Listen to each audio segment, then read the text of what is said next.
Welcome to Love Fitness Studios podcast, live from Manchester, UK, speaking to entrepreneurs in the fitness, health and well-being industry, sharing stories about the real-life challenges and hustle. Now, over to your host, Nick Phillips. Okay, welcome to Love Fitness Studios podcast number 19. Today we have got KATIE MAYCOCK. How's it going, KATIE? Oh, really good. How are you going?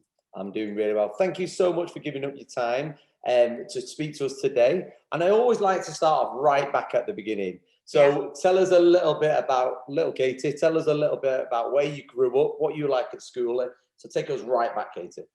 Take you right back. All right. So I'm going to start from the very beginning. So don't let the Aussie accent fool you. I actually was born in the UK. So I was born in the UK. We moved over to Australia when I was 18 months old, and I grew up in Melbourne, Australia, and pretty much grew up through that whole time. Grew up there. So as a kid, I was incredibly naughty, incredibly challenging for my parents. I had a lot of energy. I spoke really quickly. I spoke really loudly, and school was 100% not my favorite thing to do. So I was a bit of a troublemaker at school. Even though I tried really hard, I definitely was a bit of a troublemaker at school. And then my family and I moved to Adelaide, so very different to Melbourne. So if you know Australia at all, it's just a little bit south from Melbourne.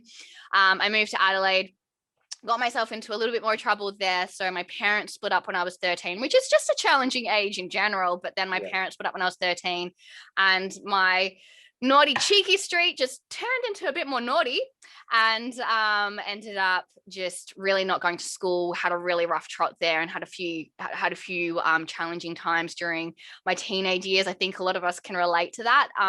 So yeah, I just had some challenging years there. After my parents split up, my mum decided to move back to Melbourne. So we moved back to Melbourne, and I'd finished off my high school there. So high school for me when I was back in Melbourne was pretty tough. I'm not going to lie. So it wasn't the best experience for me. I ended up developing an eating disorder. I don't know if this is overshare, but I'll just share it anyway. So it's part of my story. Before we get onto that, why did your parents move? Why did they move from the UK over to Australia? What was the reason? They thought the grass was going to be greener in Australia. So Are your parents English? Yep. So my dad's Welsh, my mum's British. Wow. English, yeah. Okay, so go on. So so my parents moved over to Australia because they thought that there was more opportunities over there and they could develop their careers and things like that. So I also think they just woke up and was like, I'm bored, I'm going to move to Australia. Why not? I think we all have them moments. What careers were your parents in? What were they? So at the time, my mum was, and she still is a sonographer. So she does all the ultrasounds and all that kind of stuff. So she still does that to this day. So that's pretty cool. And my dad was a theater attendant, I believe, and then he ended up transitioning into sales, and he was in sales. Any brothers or sisters? I've got an older brother. Okay, cool. Yeah. So right, take us back then. So school was a bit crap. You didn't enjoy it. You were naughty. You just couldn't settle, or was it just like it was really boring for me? Like I found school incredibly boring. I didn't understand why I had to learn certain things. Like I was just like, why do I have to learn this math that I'm never going to use? Why do I have to learn X, Y, and Z if I'm not going to use it? So up until around year 10, so our high school is a little bit different in Australia. So we have from 0 to grade 7 or grade 6, you'll go to primary school, then you go to high school, and that's 7 or 8 to 12. So we don't have A levels or anything like that. But our year 11 and 12 is considered our A levels, to just to put that into a bit of context for British listeners. So up until about I went into year 11, I just mucked around. Like at the end of year 10, I got sat down by the school counselor and said, hey, we think you should leave school. They couldn't quite expel me because I hadn't done anything extremely naughty to be expelled. So they couldn't really expel me, but they were trying to persuade me to leave. And because I'm one of the most stubborn people you'll ever meet, I was like, well, because you want me to leave, I'm going to just stay and finish my high school qualification. And I'm going to go to uni just to prove you all wrong. So I, from in year 11 and 12, I really knuckled down and started working really hard just to be able to get into university. But previously to that, I was a nightmare. I feel so sorry for my teachers. Was you bright at school? Was you all right with the academic side of things? That's really interesting. So when I was at high school, like I was probably average. I didn't exceed a lot academically, but I also excelled in certain subjects, and the other subjects I was just really terrible at. So for instance, anything to do with science, I was really quite smart with, and I was quite intelligent with. So I did really well in my science classes. But when it came to English and all of that kind of stuff, that wasn't my favorite thing to do. So I didn't exceed well. So it was really interesting when you looked at my marks. I might get A's and, A pluses in like legal studies and psychology and all of that. But then I was getting like C's and B's in English. So it was different there. But once I went to university, I was quite academic then. Was you? So yeah. As a teenager growing up in Australia, was it a boozy affair? Was there a lot of drugs involved, or was it just like a lot of partying? Because yeah. So take us back to that sort of like maybe Katie craziness. Like, I don't know. For me, it was nightclubs, partying, drugs, all that sort of stuff. Yeah. So did you have that time in your life as well? Yeah. So when I was, when I was really, Adelaide was pretty bad for my family in regards to drugs. So my brother got really heavily involved in marijuana. I'm very certain I probably tried marijuana at a really young age. But then when I got a little bit older, I definitely turned to alcohol, especially after my parents split up. So my dad was incredibly strict, to give that a bit of background to that. So my dad was incredibly strict. I was actually a really good kid. I was just cheeky and naughty. I wasn't really like wild or anything like that. But in my teenage years, I got really into alcohol. I didn't do drugs. So I kind of high-five myself there, not saying that that's bad, but I would have absolutely could have gone down that path. But I definitely drank a lot of alcohol. And I stopped drinking at around 16, 17 and didn't really drink again until I was 20. But from about the 14, 15 years, 16, I was drinking quite a lot. I also had a really bad eating disorder, which didn't really help as well. And it was really tough. So I had a pretty crazy streak there when I was younger. But I managed to pull myself out of it to finish high school though. Good. So do you mind going into the eating disorder? Not at all. I think if it can help anyone, I'm more than happy to talk about it. Okay, brilliant. So talk me through that, because there's so many different types in there. I mean, I've struggled with weight all my life, still do to this day. But so talk me through that. So it's really interesting when I look back at it, and when I think about it from an adult looking back to my child mind and looking at as a teenager, and of course with the work that I do right now, looking at how stress impacts us physically and mentally, I was absolutely struggling with my parents' divorce. And if you asked me when I was 15 or 16 if I really had an issue with my parents' divorce, I would have been like, no, I'm really happy, I'm chilled, it didn't faze me at all. But because there was so much change in my life in a really short period of time, I ended up getting really anxious. So before I had an eating disorder, I actually went to high school, hated high school, and ended up getting really scared to even go. So I actually didn't go to school for about, I think it was like 2 terms or something like that. I just refused to go to school, had to change schools to go to a smaller school. And once I started there, it was like, instead of actually being fearful going to school, I started fearing eating. So for me, I just didn't eat. I just naturally, not naturally, but I just didn't eat. I starved myself. So I didn't have bulimia or anything like that. I just had an eating disorder. And at its peak, it was terrible. It lasted for about 7 years and it was awful. I think at my lowest weight, I was about 38 kilos. I was tiny. And I'm naturally a small person as it was. So it wasn't that I thought I was fat or anything like that. It was more of a way to control the uncontrollable things in my life. Because as a kid, I couldn't control everything. So I controlled what I ate. And it was absolutely a representation of how my stress and my anxiety was presenting at the time. So it was more that, but it went on and off for 7 years. So was there a trigger? I mean, obviously you spoke about the parents' divorce. Was there a trigger? Was it just like, I'm not going to eat now? Or was it like you didn't feel hungry? Or so in the morning when you woke up, was it just like the thought of food? I'm trying to find out. I understand how it started. So it was literally self-punishment the whole time. It was I don't deserve to eat. I don't think I should eat. I don't want to be fat. If I eat, people won't like me. Like that was the conversation in my head. Right, wow. So it wasn't that I wasn't hungry. It wasn't that I didn't want food. I kind of started off in a weird way where I wouldn't eat at school, but I would eat when I got home from school because I didn't like people watching me eat. And then it just transitioned into, if I just eat a little bit less, I'll lose a bit of weight. And then I lost weight. And then I was like, well, then I kind of got addicted to the scales going down. But then it was also came to the the self-talk, which I think a lot of people don't understand an eating disorder. They think it's because you think you're fat.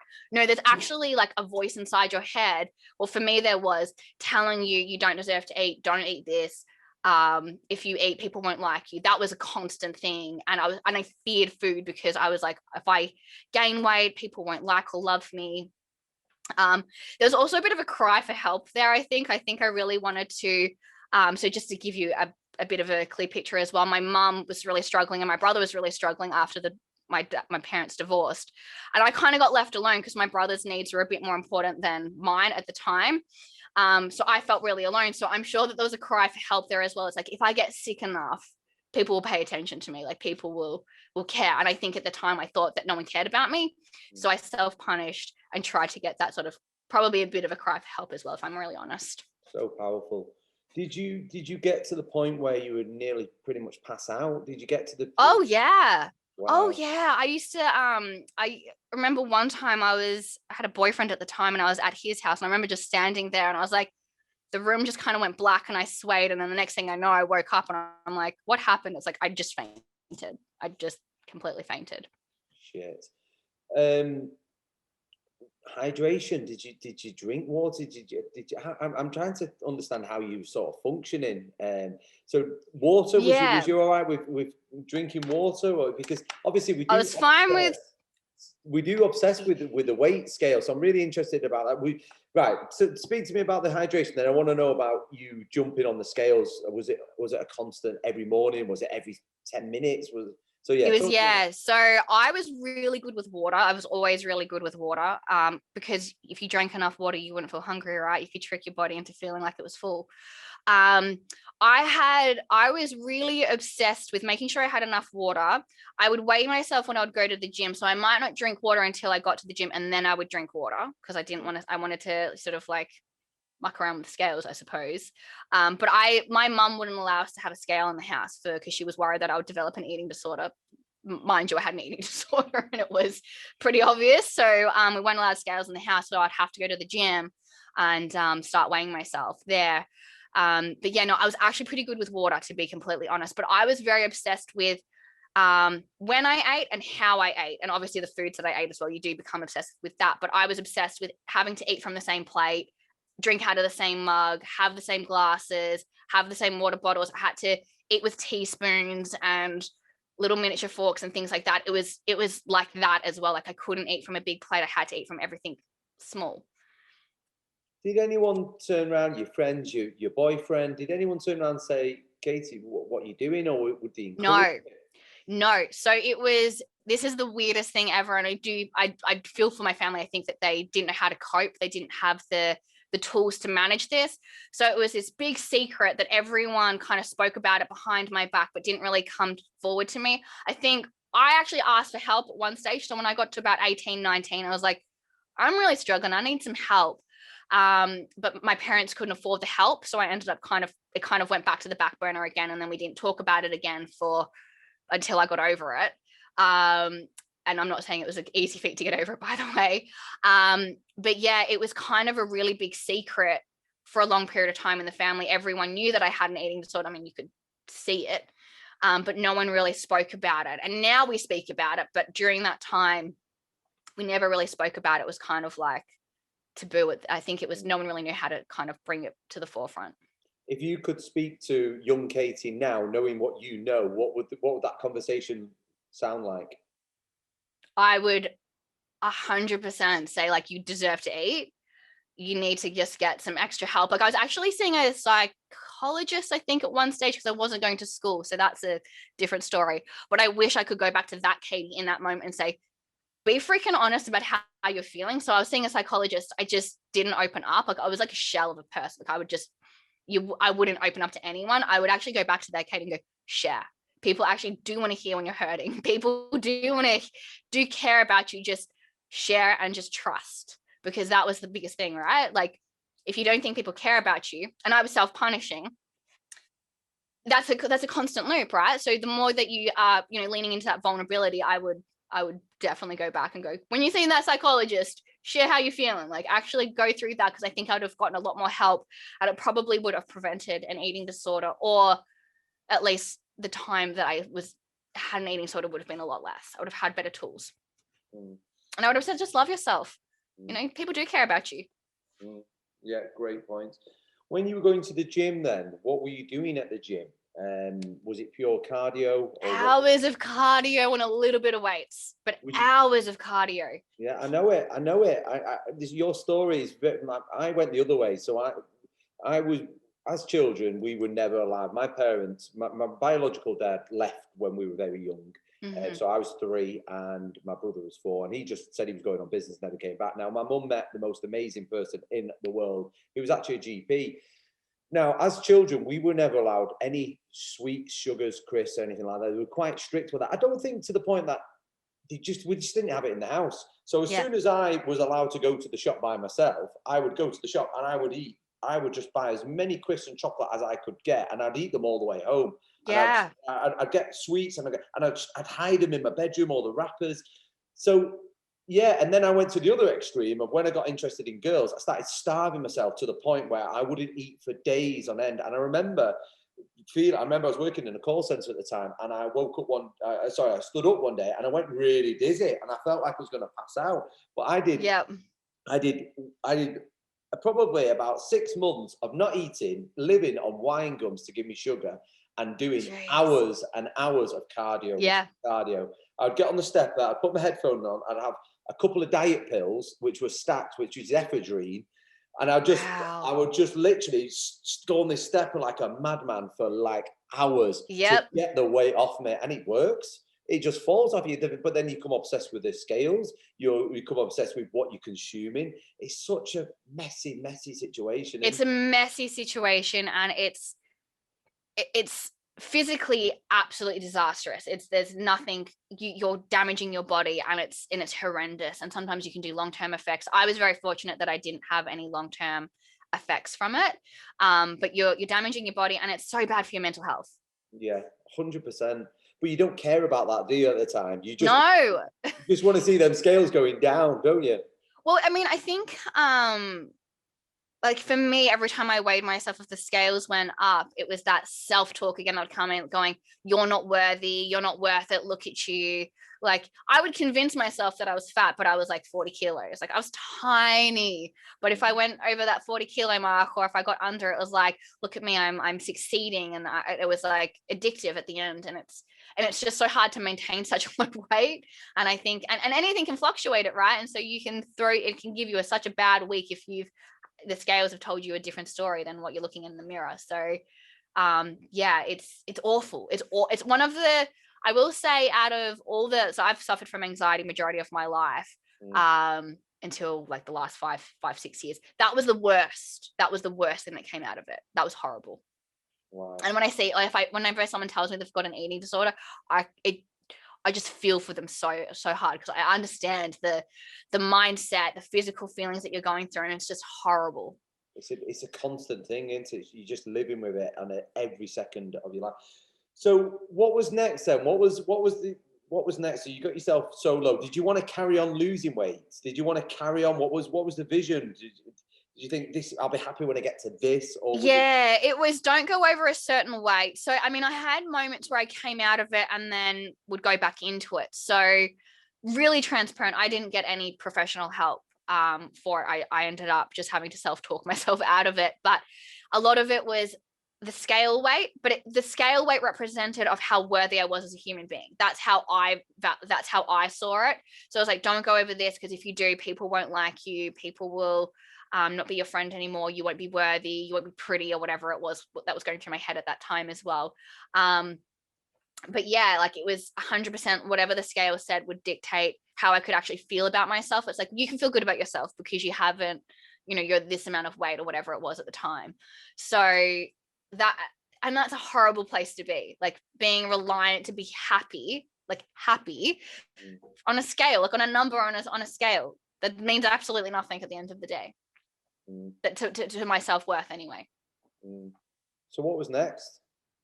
So I remember this day like it was yesterday. I remember waking up, and I mean, at this stage, I'd been trying to overcome my eating disorder. I really didn't want it. Eating disorders are really interesting, because at one stage there's a point where you kind of like, you hate it, but you don't hate it. And you kind of just like, this is my life. This is what I do.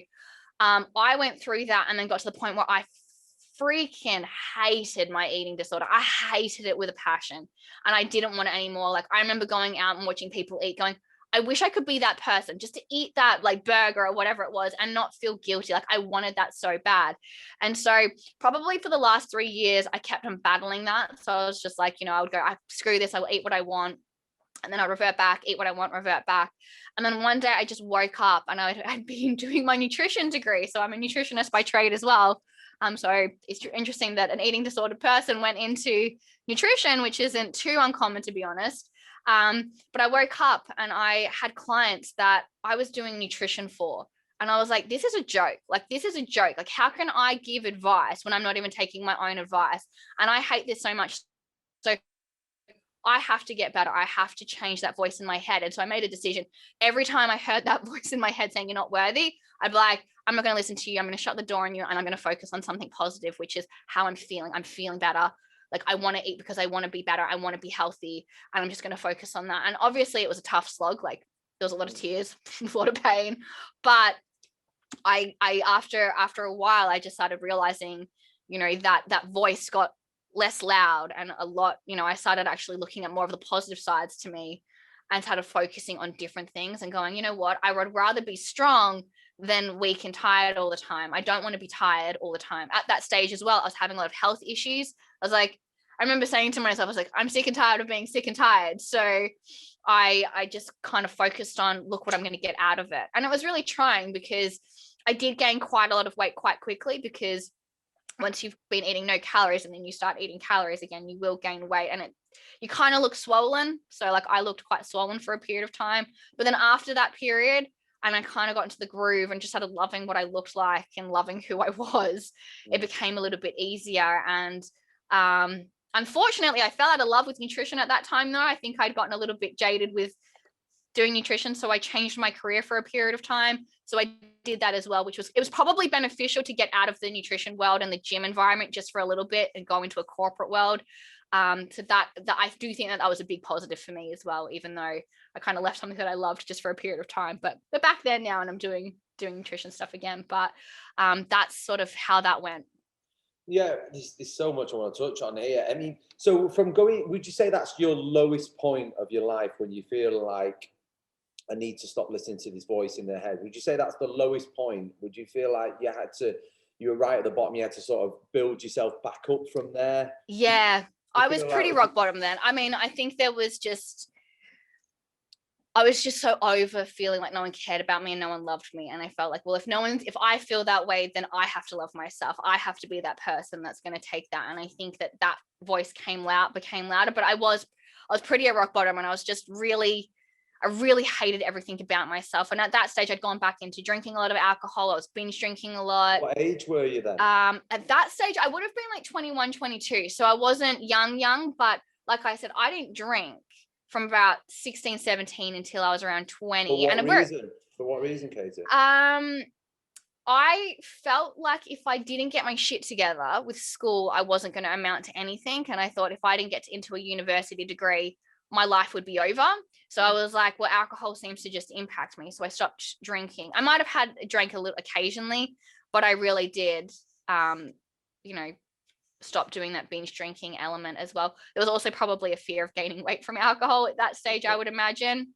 Yeah. But then when I got into my 20s, I broke up with my high school sweetheart, as you do, and then I went out partying, and all the binge drinking came back. And that was the one thing that I will say both my brother and my mum spoke to me more about than my eating disorder, which was, you're really little and you drink a lot of alcohol on the weekend. We don't know how you survive. So can you monitor that? So yeah. So what was your steps from going from rock bottom to start appreciating yourself, and then starting to because I want to try and get that transformation from being in that dark hole to then becoming on a bikini model, onto a stage, to have the confidence. Yeah. So I'm trying to get the steps there, because obviously it wasn't overnight. No. There must have been a bit of a process from, this is how we did it, and this was my journey back to this. Was so I mean, I was addicted to exercise and I was addicted to starving myself. So the first thing that I fixed was don't starve myself anymore. Actually start eating a little bit, eating properly, getting the right foods in, and finding what that looked like for me. So I started I didn't count calories. I did not do that to make sure I was eating enough. I just started going, eat when you're hungry and stop when you're full. And that was how that worked as well. And just started like living a normal life. And I think that was the first thing. I still exercised a lot, because I think for me at that time, if I had to stop exercise and, stop starving myself, I think it would have, like, I wouldn't have succeeded, I don't think. So I ended up I was still doing exercise, all that kind of stuff, but I stopped starving myself. So my body had a lot more energy and a lot more fuel to actually get me through that. And then I ended up, so I had a business at the time as well, which was incredibly stressful. I had a really, really stressful time with my business. So having an eating disorder, coming out of an eating disorder with a business that was doing really well, but I made a really poor business decision, which also was quite stressful.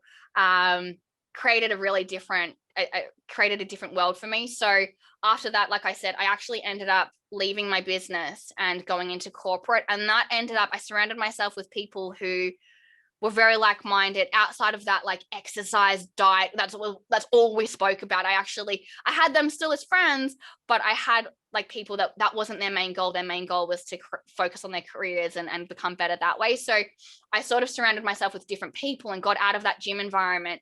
If you've ever worked in a gym, or if you've ever been involved in it, it can be very stressful and it can be very competitive. And I was gaining weight at that stage, and I didn't want anyone to say bad things to me or going, oh, you've gained weight in any way. I wanted to remove myself from that. So put myself in an environment where people didn't really know who I was. I didn't really know my backstory, in a new career, and kept on doing that, still going to the gym. But I also ended up getting 2 personal trainers who were the nicest guys. I'm still friends with, one in particular, but I'm still friends with both of them today. And they helped me tremendously with just sort of like focusing on being strong rather than being skinny.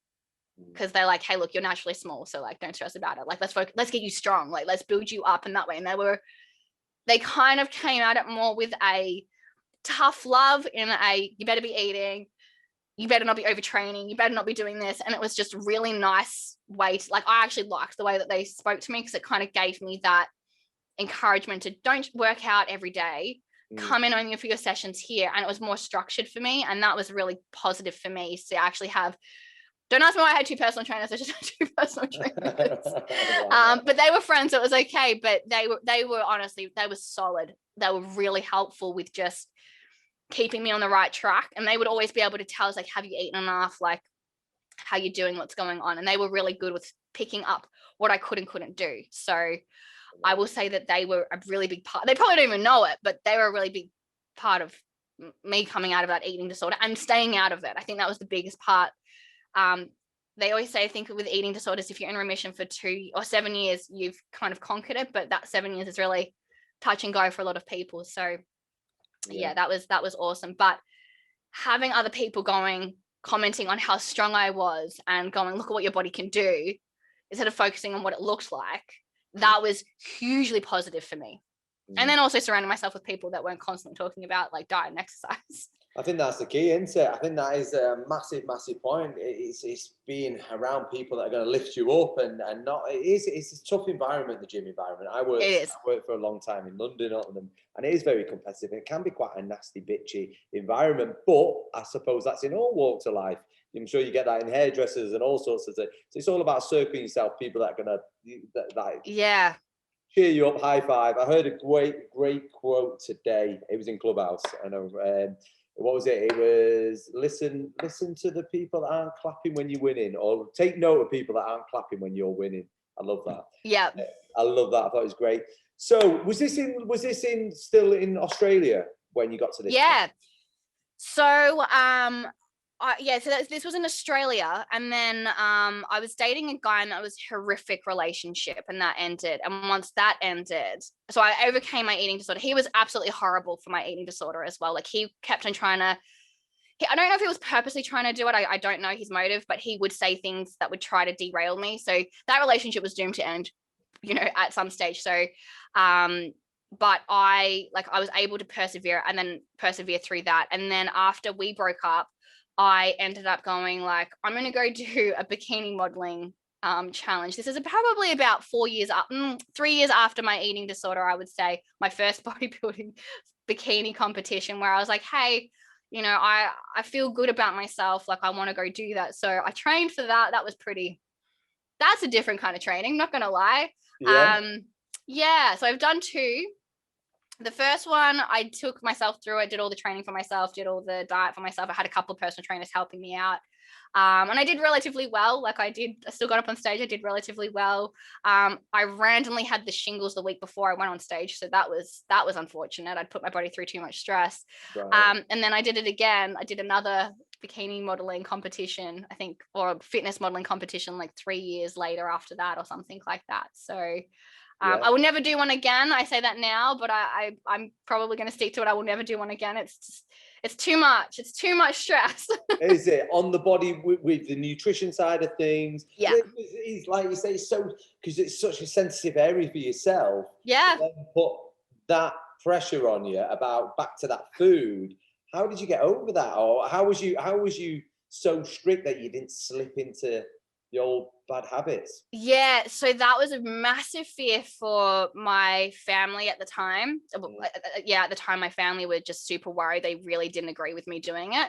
I wanted to prove to myself that I could go on a diet, do an exercise regime, and come out of it. And in my head as well, I was eating more food than I was when I had an eating disorder. So I was doing all right. So it was more of the challenge I think it was more of a mental challenge for myself when I look back at it now. Like, when I look back now, I think it's crazy. Like, if someone said to me that they had an eating disorder and they were going to go do a bikini modeling comp, I'd be like, let's have a chat about that. Like, let's see how you're going realistically. But I wanted to challenge myself. I wanted to see how I mentally went through that. And yeah, I think after the second time, it reminded me too much of my eating disorder. And I actually had a coach at that stage. It reminded me too much of being so strict, like, you know, it really felt like self-punishing the second time, and I really didn't enjoy it. So that's why I probably I will never do it again, just because it was just too, like, the second time kind of shocked me a little bit into the habits of what I was doing, and it was just awful. Like, and but luckily in my head, it's like, you're worthy of food, you're just not eating right now. And then once I got out of that, I was completely fine. I didn't pick up any bad habits that I can remember anyway. But yeah, that was interesting. That was interesting, having to try and build a lot of muscle and then lose body fat. So, but it does you become obsessed with how you look again. Was you tapping into any supplements? Did you get obsessed over anything like that? Did you do anything stupid to get into great shape for the stage? No, I didn't do anything crazy stupid. Supplements, I don't think I took a lot of supplements. Obviously, like, here's the thing, so if you've never done a comp, you won't know this, but a lot of people will water load and water deplete. Mm-hmm. That is the most horrific thing you can do to your body. Like, it's horrific. Like, if you've ever been dehydrated, times that by 10, and then you've got what you've done when you've water loaded and you've water depleted. It's a horrible feeling. And I would say that that's the stupidest thing I did, was just on the day doing that. I also had a coach. How do you do that? So for people that don't know. So I think it's like the 2 days before, the week leading up, I have to remember this now, the week leading up to your comp, you start drinking. If you're not normally drinking like 3 liters of water, you drink 4 liters. And then you keep going through that to sort of flush out all the salt and all of that kind of stuff. And then the 2 days before, you drink a crap load of water, like 6-7 liters every day or something like that. And then you flush it out, and then you don't drink any water of the day of the comp. It dries you out. Dries you out. So you look really muscular and you look really like good. And then you eat carbs, like you eat sugar, and it pumps up your muscles. Well, that's it. I've heard crazy stuff about bodybuilders having a glass of wine before they go on stage. Yeah, to get vascularized. Yeah. Wow. It's crazy, isn't it? It's on. Yeah. And the shows are poorly run as well. So they're always delayed. So they'll say you'll go on stage at 3. So you've prepped your whole day to go on stage at 3. Yeah. And then you won't go on stage until 7. So you've prepped, and then wow. So you're like suffering, and you're like, if I knew this, I wouldn't have prepped so early, kind of thing, if that makes sense. Crazy. So what was next? So then after The second comp, so that's such a weird part of the story. So at that stage, I'd met my now fiance. We randomly met this one night out. He's from America. We're out at my best friend's birthday party. And I think this was just before I did my second comp, maybe. I'm trying to remember the timing now, but I had met him, but he only had 2 weeks left in Australia before he moved to Japan because he was an English teacher. And we went on a few dates. And I remember at that time, I was so jaded because I'd had such a horrible breakup with that guy that I just mentioned, that I was like so jaded by guys that I was just like, I don't know, like, oh, there's no nice guys in the world. And my fiance is just, he's from the South. He's a gentleman. He's just so kind and loving. Yeah. And then so we met, and then he moved to Japan. And I think we kept in contact doing Zooms and all that kind of stuff. It was Zoom before it was called a Zoom. And then, he goes, hey, come to Japan. And so I flew over to Japan. Didn't really know him, only met him a handful of times for that 2 weeks when he was left in Australia. Spent a month in Japan. Wow. Fell madly in love around surrounded by cherry blossoms and all that kind of stuff. And then he was there for a year. And so I think during that time I did my second comp. So I was very fortunate I had him, because he was like, all right, you need to get back into eating properly and training like appropriately. So he was really good with that and really understanding. And then after that, we moved to Vancouver together, because he was like, hey, I love traveling the world. And I was like, you know what? I'm kind of bored of Australia. Let's, at that stage, I think I'd worked in recruitment for 5 years. I'd run a couple of businesses, and I was like, yeah, all right, let's go to Vancouver. Let's experience something new. Went to Vancouver, and Vancouver is a really interesting place to live. It's it's not relative at all. So you get paid such a minimum wage, but costs of living is so super expensive. Right. So I ended up working for this gym called Equinox. We actually do have them in London. I worked for Equinox in Vancouver because they were opening a new club, and they were like, hey, do you want to help us open this new club? And I was like, all right. So I was selling memberships for Equinox, did that for about a year. Vancouver is an interesting place. Like, I loved working for Equinox. I actually had a lot of fun there. I earned a lot of money, not gonna lie. And then I got to a point where I was like, hang on a second, I'm really not doing what I enjoy. Like, yeah, I'm working at a gym, and yeah, I'm a nutritionist. I can see that there's a crossover there, but this isn't good enough. Like, this isn't really what I want to do. And at this stage in my head, I was like, I've had so many experiences in my life. Like, how can I make it all make sense? Like, how can I work with people on this? And, I had a whole different journey when I was in recruitment as well. So I burnt out twice in recruitment because instead of suffering from an eating disorder, I focused so hard on work and ended up burning out twice. And so when I was working at Equinox, I nearly burnt out again. And I was like, like, I really don't want to do that. So I quit my job, didn't have anything planned. I was like, I'm just going to quit and figure it out. I've got quite a bit of savings. My fiance was working as an English teacher, but the cost of living in Vancouver was really expensive. So we were like, hey, where can we go in the world where cost of living isn't crazy, so our money will go further, and we can just figure it out? Like, how can we figure out what we want to do? So we randomly moved to Costa Rica. Not that either of us had ever been to Costa Rica. Not that we didn't even speak Spanish. Like, neither of us even spoke Spanish. And we moved to Costa Rica and got our shit together and figured out what we wanted to do with our life and how we wanted to live. And that's how my now business with the stuff that I'm doing right now kind of came to life and was born. But I lived in Costa Rica for like 9 months, fostered 5 cats, figured out my business, and got a massive tan and learnt some Spanish and got burglarized a few times. Wow. And then moved to the UK. Right, well, there's 3, and I want short questions because we're going to be all day. What was Japan like? 1-word answer. Amazing. I absolutely want to go back there and probably live there for 6 months. Amazing. Love that. I'm a massive hockey fan. Did you ever go to the Canucks? I did watch the Canucks. I actually watched them win from a losing streak. So it was massive. It was massive that day. So I did go see a hockey match. I'm well jealous. And then the last one, Costa Rica. Why? Why? What did you just go, we'll move there? Pretty much. I will say this, and I love traveling, and I love learning new cultures. I love all of that stuff. But I would say Costa Rica has been the hardest place that I lived. Probably because I got burglarized like twice. Like, someone came into my house. Place? Was it quite a lot of gangs there, or? I lived in a really tiny town, so I didn't live in San Jose where I know a lot of the gangs are, but where I lived, it's just a really poor country.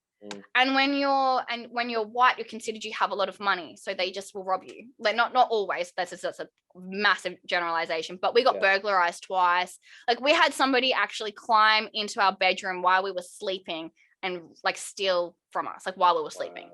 And I mean, in my head, I'm like, kudos to you for not waking us up, because how did you do that? You're like a freaking ninja. But like also it was terrifying. Like I was terrified. And then that happened. And then the second time someone came in and removed our door from downstairs and came in, and that time they didn't take too much. But after that, I was just like, I want to feel safe in my own house. Like I want to feel safe. So, but I mean, to be fair, Costa Rica served a purpose, which was to help me figure out what I wanted to do with my business, and then Get Your Shit Together was born. So love that. Yeah. So whereabouts in the UK did you move to? Tunbridge Wells. Straight to Tunbridge Wells. No, so I moved into I moved in with my cousins just outside London in Chesington, and then we ended up moving out. This is such a weird story. So we ended up moving to Tunbridge Wells because my best friend, who I met in Australia while I was working in recruitment, who's a British guy, he ended up growing up in Tunbridge Wells, and he had just moved back from traveling Australia and South America and all of that kind of stuff, moved back to the UK, and said, hey, like, I grew up in Tunbridge Wells, and then I found a place in Tunbridge Wells. I was like, hey, I'm checking out a place in Tunbridge Wells. He's like, I told you this 100 times. I grew up in Tunbridge Wells. I was like, oh, I forgot. So he ended up being a neighbor. And the weirdest part of the other weird part about that story was he ended up moving to Vancouver when I lived in Vancouver and lived like 15 minutes down the road. So we've just like followed each other around the place. So yeah. Amazing. So what's next? I have to keep saying, what was next? You moved to Tunbridge Wells. What was the next part of it? So I launched Get Your Shit Together in the UK. So I launched my business here. So I set it up in Costa Rica. Pretty much what I do is with Get Your Shit Together is I take all my experiences and everything that I know from being a nutritionist. And so I've got a double degree in human nutrition and physiology. So I understand the diet, but I also understand how the body works. So high five me. So I figured that out. But because I burnt out twice, because I've suffered from stress a lot, and all of the times with my stress, I channeled it in what I would have thought was a positive way, maybe when it was work, but in a negative way as well with eating disorders and things like that, which led me to burnout twice. And a lot of people are suffering from stress and they have no idea what's happening to the body. Also part of the story was I ended up with my burnout story, which we didn't really touch too much on. I ended up with severe health issues. I ended up with digestive health issues, like I was allergic to everything, all that kind of stuff, which was all surrounded by stress.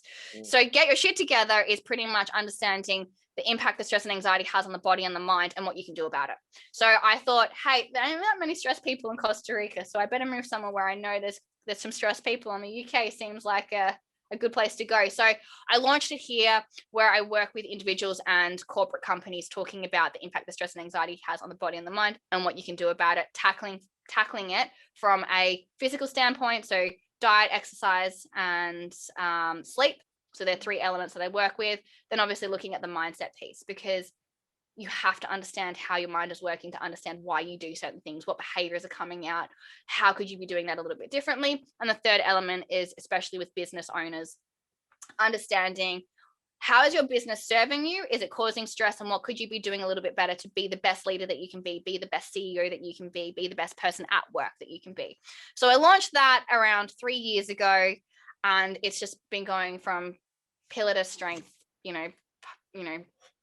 strength to strength for the last 3 years. So I love that. That's kind of what happened. And I'm still in Tunbridge Wells, still loving it, and still just building the business and doing that. So it's really, you've got some great points there.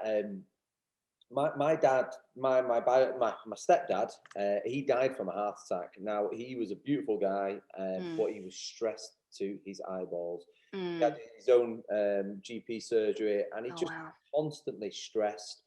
And he was only 50 when he died. That's so young. Yeah, that's what I mean. So I just wish, it's such a important topic to get out there. And he just worked and worked and worked just to, that was it. He'd work nights, he'd work every day. He was just stressed to his absolute eyeballs. He was such a sensitive person. I think he kept a lot inside as well. Yeah. So it's such an amazing cause that you're doing. Where did the name come from? So, really good question. So when I burnt out the second time, I mean, to be fair, my gut health was horrendous. Like, it was so bad. It was awful. Like, I could barely eat. I just wasn't digesting food. And so the day that I realized I had to get my shit together was I woke up and I was like, oh, I think I have a cold sore. And I was like, I was prone to cold sores at that stage, and I was prone to getting pretty big ones. So I was like, oh God, like, let's go inspect the damage. That's how I saw like my cold sores. And I went into the mirror and I literally like nearly screamed at the person looking at me in the mirror, because my cold sore went from the bottom of my lip, down my chin, up my jawline, around my ear. It was like a quarter of my face was a cold sore. Like, it was intense. And the first thought in my head was like, holy shit, I look like Shirin Baratheon from Game of Thrones. And it's funny now, but at the time I was not laughing. And the second thought was, geez, I've really got to get my shit together. Like, I've really got to get my shit together, literally and figuratively, because my stomach was in shambles and I clearly wasn't coping with stress very well. And everything was just in shambles at that stage. So I was just like, just need to get my shit together, literally and figuratively. And so I said that. And then it's been that constant like thing in my head whenever I'm doing something like, you know, a little bit not probably what I should be doing. I'm like, Katie, get your shit together, come on. So it was like this internal voice constantly going, get your shit together.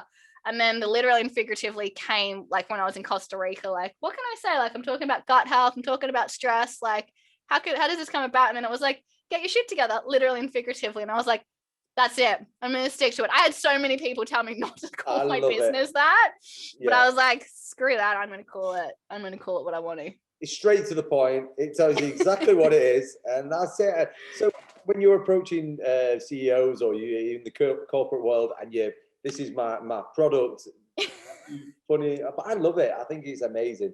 I will.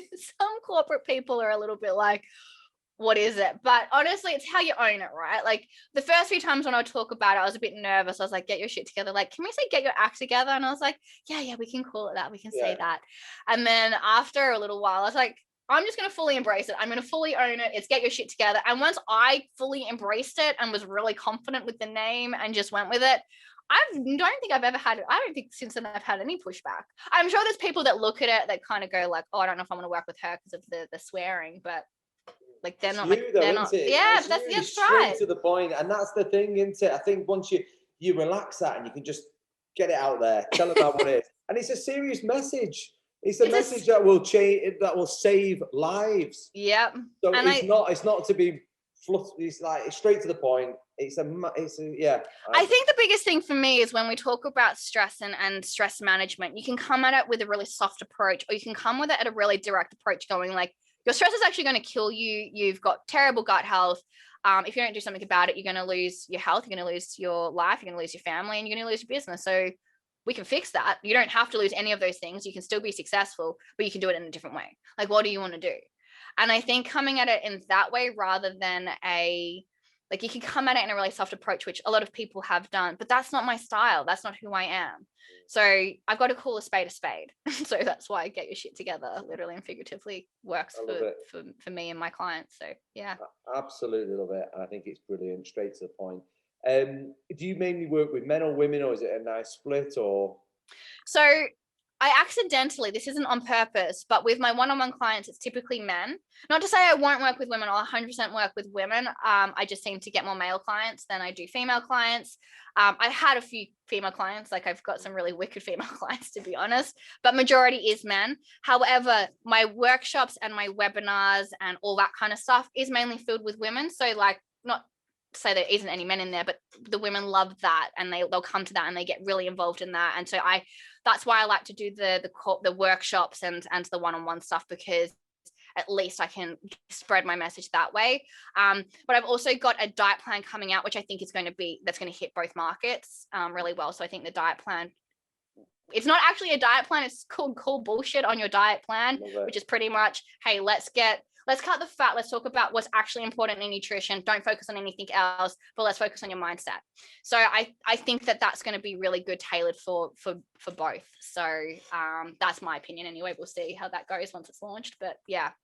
I can't wait to hear more about this, and I feel like we need to do a separate podcast on the whole nutrition side of things. Yeah, we can absolutely do that. Definitely, because it's such a minefield, and there's so much bullshit out there. There's so much like, which way did it go? And that's it. With us, we keep it super simple. Drink your fucking water. That's the first thing that we teach people, because you can get lost. You can get pulled into that rabbit hole of personal trainers that have been qualified for a day, and they tell you, you know what I mean? And it's so annoying, and especially when the other issue that the nutrition industry has is it's heavily marketed. So if you think about some of the messaging that's out there, that's what's healthy. It's really not healthy. It's just really it's really good marketing. Like one of the biggest examples that I always say to people, because everyone will say this, if you say, what is the healthiest meal of the day? Everyone will say breakfast. Everyone's like, oh, breakfast is the healthiest meal of the day. And I'm like, do you know when that originated? And people are like, no, I have no idea when that originated. I was like, oh, it was Dr. Kellogg's because he wanted to sell more cereal. It was a marketing campaign. Prior to that, it was just break your fast. It wasn't breakfast. It was break your fast. So whenever that was, whether that was at 7 a.m. or 12 in the afternoon, it didn't really matter. You're just breaking your fast. But Kellogg's marketed it in such a way that we now today still think that breakfast is the most important meal of the day, when all meals are just as equally important. It's not necessarily when you eat, it's what you eat a lot of the time as well. So, and are you eating when you're stressed as well? That's the other element. It's like there's factors that we don't talk about, and I think we've spoken offline obviously about the nutrition element, and I think we do need to do another webinar on it, which is we've oversimplified the complicated stuff and we've overcomplicated the stuff that's actually very basic and simple. So, and there's too many people that, you've got PT Pete down the road giving nutrition advice when he has no idea which way's up. So it's really bad, and I think there needs to be a massive look at it. So that's why we've got to call bullshit on it. I love it. Absolutely love it. And like I say, I can't wait to learn more. So what's next for yourself? What's the vision? What's the next year, 2 years, 3 years? What's your goals with your business? World domination. I'm joking. No, I really want to get my message out about the nutrition stuff. So the Call Bullshit on Your Diet plan really does encompass that. I want to build a community with like-minded people who really want to understand what actually is the facts about nutrition. So I'm actually launching a video series called Fact or Fiction, which is pretty much like calling bullshit on nutrition facts and talking about things that are actually factual, or is it fiction, and what's the science going to say. So I want to bring that into the world. But I also really want to help change people's perception on health and well-being and exercise and nutrition, and get a better understanding that we can't just focus on the body and not the mind. We have to focus on them at the same time. So that's really essentially what I've been doing. I want that to continue. So I want to continue partnering with people and looking at how to help companies, especially in the corporate world. I actually feel like right now the corporate world needs a lot of love and needs a lot of guidance when it comes to stress management in the workplace, actually providing their staff with proper training and things like that for mental health and all that kind of stuff, and understanding the relationship between mental health and physical health. We have to bridge that gap. That's my goal there. But also looking at how can we help individual people, and that's where the diet plan comes in. Love it. Absolutely love it. Right, Katie. So I'll put all your handles on the bottom of this YouTube, and then we'll get it onto the podcast world. So I'll put everything on there. But listen, thank you so much, and I'm excited to learn more about you. No, thank you. Awesome.